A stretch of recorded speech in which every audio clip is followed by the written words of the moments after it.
I read, I don't know, 6 weeks ago, 7 weeks ago, that it was Rushey Mead's intention to consult, whatever you want to call it, on becoming an academy. And I'll tell you straight, it bewildered me.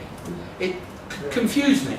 And I must admit, and this is really why I'm here, I've got a little twinge of disappointment, because the way I read this is quite simple.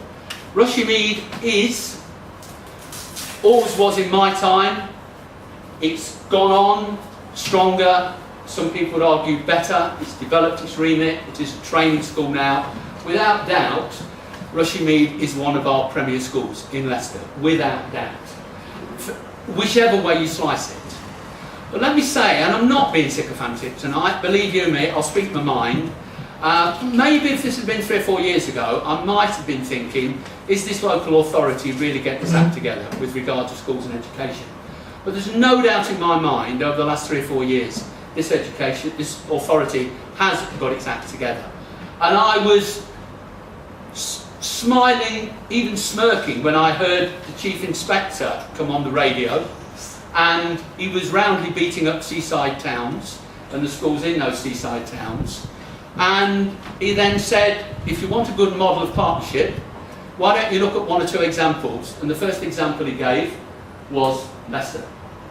And it just seemed to me that, and these things are not contrived. You know, that Chief Inspector, whether you love him or hate him, he speaks his mind. And clearly, he has a view that Leicester local authority, with its teams of schools, and there are groups of schools, again, you know, there's a secondary group and the primary schools working together. Those schools with this local authority have tried valiantly to address needs, address challenges when and where they arise. So it just seemed odd again that Rushey Mead was looking at this option when A, Rushey Mead is in a good place, and B, this local authority is a good place. Then I read about a couple of primary schools who potentially needed some support.